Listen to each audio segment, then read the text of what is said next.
So while everyone's panicking and freaking out about the market being down and bleeding nearly 15% in the last 45 days, I just dumped another 7,500 into the S&P so far in March, roughly the last 11 days or so. And to be quite frank with you, I'm not just holding, I am aggressively buying more. I will probably put hopefully six figures into this dip if this thing continues. And the reason is because the last three times we saw any type of correction like this, anyone who purchased made an average return of like nearly 40%. I think it's 37% within 18 months. And today I'm going to break everything down. This is more of a structured video. I'm going to show you exactly what I'm buying, why I'm buying it, the data that proves this strategy works, and just everything under the sun as best as I can. So let's just jump right in. Don't waste any time. Let's look at the current market situation. If you are an investor, new, old, if you've watched my videos in the past before, you know my strategy on dollar cost averaging the S&P. It's very boring. It's very simple. Let's just take a look at what's going on right now at the day of recording this, March 11th. The S&P is down 15% from its peak just 45 days ago. Tech stocks have gone to the crapper. Like we're talking some down over 20%. Tesla, I think when I last looked this morning, was like down 30%. Amazon's down 15%. I don't even want to know about Facebook and Amazon or Apple. Like I'm just seeing headlines everywhere about the market correction, a recession, people on Reddit freaking out. And this is the issue, right? This is what most people don't miss. There's a bunch of reasons for this. I think people are just not understanding of a down market, this new kind of investor economy, if you will, or how many investors have flooded the market. They don't understand that this thing is like a decade-long process. You need to think in 10 years. And our brains, our dopamine receptors are fried, and everyone's thinking in days or weeks. And it's kind of that gambling culture that is just really toxified, if that's even a word, our minds. It's brutal, right? Pullbacks are normal. Corrections are normal. I actually want a correction to happen. You don't want things to be too overvalued, for things to be too fluffed up. I don't like that, right? What we're experiencing right now is just a standard correction. It's not even necessarily a correction. It's not even barely a blip. And most people are acting like it's the end of the world, right? So I just wanted to get that current situation out of the way. I want to talk about history. I want to talk about data, which is what I back up all my investments with. Like, look at the March 2020 COVID crash. I was an idiot. I didn't sell, but I sat on the sidelines. I was 21, 22 at the time. I'm 26 now, so whatever that works out to be. And I just sat there frozen. I was so analysis paralysis that I didn't know what to do. It is so psychologically hard to buy when things are in the red. And for some reason, it's so easy to buy when it's in the green. It's like the meme, right? Buy low, sell high. It's like, why, right? Just DCA. And I've learned my lesson, but let's just talk some numbers. If you invested $10,000 at that point in the COVID crash, 18 months later, you'd have $17,400. That market, that kind of correction was 35%. December 2018, the market dropped another 20%. A 10,000 investment there would be worth like 14 grand, 14 and a half grand just a year later. The worst of the worst, in my opinion, that I've been around for was the 2008 financial crisis. Even though I was a kid, during the worst recent crash in history, if you will, if you invested when the market was down 25%, not even at the very bottom, you'd have doubled your money within 5 years, right?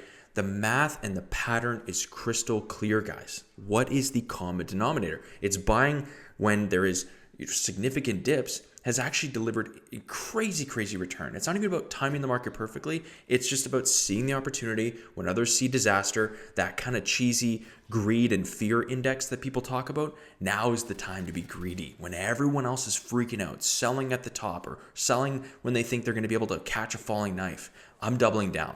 Right? And again, not financial advice. This is more of like my personal kind of story video before I get into strategy and like exactly what I'm doing step by step. Two things I need from you. One is a question. Are you buying the dip? If so, what specifically are you buying? Any stocks that you like that are on sale? I'm really, really curious. I want to know if you're an individual stock investor or just S&P like me. And then second thing real quick, this video is sponsored by myself. Once again, if you've ever wanted to book a consult call with me before, now I would say is the time to do so. I don't know if I'm going to be necessarily raising the price soon, but I am thinking about it just given the demand. I've taken 5 so far this month. They've been absolutely incredible. To those listening, thank you. Your time was much, much appreciated. And I was able to share a lot about sales, kind of my personal saving and cash flow strategy, content, and my strategy there in YouTube and just, making a difference there. So I appreciate you stepping through. Let's get into the the personal strategy. I'm going to try to show as many screenshots as I can. Like I said, 7,500 in the last 11 days or so. I might just round that up to 10,000. I have a ton of cash on the sidelines for this exact reason. It's in a high yield right now. I purposely have kept it there for a bit and just constantly dollar cost averaging. I would say 90% of my money is going to very simple tickers like VOO and VFE, which is the Canadian equivalent. It is very simple, right? I want the diversification. I want to de-risk, I guess, myself as much as possible because I want to focus on my business. I want to focus on this stuff, content creation, my lead gen business. I don't want to be sitting on charts all day and worrying about if stocks are going up and down. And I'm not even, honestly, I'm not trying to catch the absolute bottom either. That's a fool's game. You're not understanding if you're trying to do that. Instead, what I'm doing is dollar cost averaging with set purchases every single week during this dip. And the key is like to have something that removes your emotion. Like I know what it's like to get screwed, and I know what it's like to think, oh my God, like no one knows where it's going. No one knows where it's going. And that's the truth. Nobody knows what's happening. It could drop another 50% for all I know. But I just know that I'm 26. I need to give this thing at least 10 to 20 years to catch up. I am not touching or using this money for a very, very long time.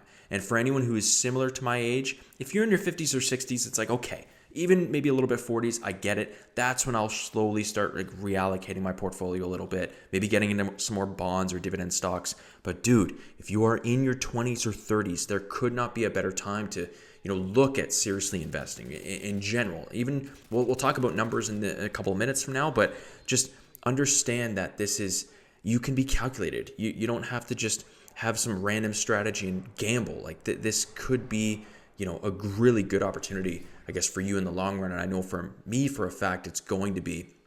And I guess it leads into my next point, which is like the psychological framework or psychological point. And it's like the hardest part isn't knowing what to do. It's actually just doing it when your emotions are screaming at you to run for safety. That's good. Like I said in a couple of videos ago, one of my best performing videos of the financial freedom video is like, as long as your baseline expenses are covered, you've got good income coming in, you've got the emergency fund, your body screaming at you to not invest is just you being silly. It's just you being, quite frankly, an idiot because you know that this is a good strategy long term and you're just going to have cash sitting on the sidelines burning away by inflation, right? Most people have it backwards. They feel comfortable buying when markets are hitting all-time highs and terrified when stocks are on sale. Think about that, right? It's like it's preferring to buy a product at full price rather than a 15% discount. The wealthy get wealthier during these times because they recognize this is like a crazy wealth transfer moment. And that's something I've always tried to put in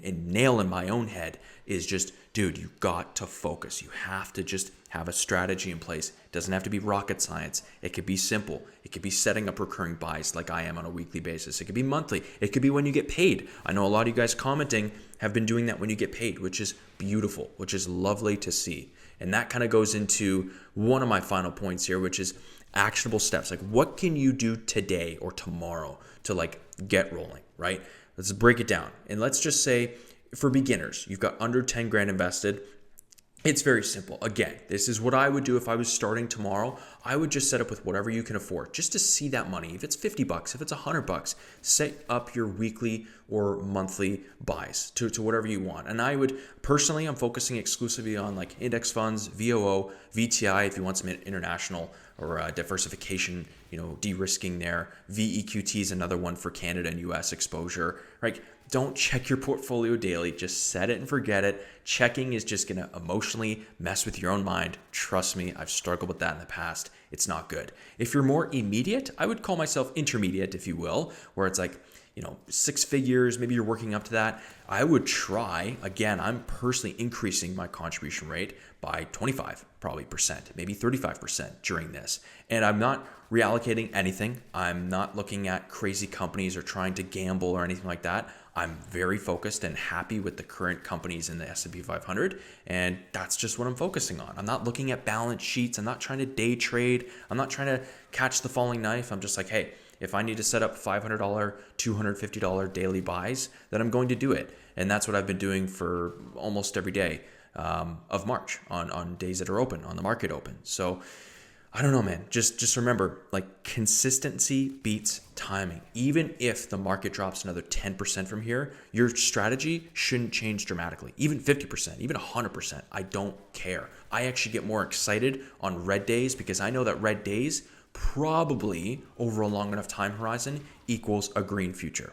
Okay? So I just wanted to get that over the way. And really quick, I want to address some objections because I already can hear the comments. I can already hear people fuming below this video. It's like, what if it keeps dropping? And then it's like, that's where dollar cost averaging shines. That's where the fruits of that labor really show. And when you're investing just fixed amounts at the same time, at the same week, you're going to automatically buy more shares when prices are lower. If the market drops further, you're getting even better prices on these future stocks of what they're going to be worth in the future, right? Another question is, what if I need the money soon? It's like, okay, that's a little bit different. If you need the money within the next 1 to 2 years, this money shouldn't be in the market anyways. I'm calling that out. If you're trying to buy a house, that's a big common one. If I'm trying to buy a house, like, what do I do? It's like, okay, you probably shouldn't have your money in the market right now. This is for you if you don't need this money for at least 5 years minimum, okay? Keep your high yield, keep your emergency fund, keep your house down payment in a little bit more conservative. Like, I go 100% bonds just for some cash flow or just for some guaranteed,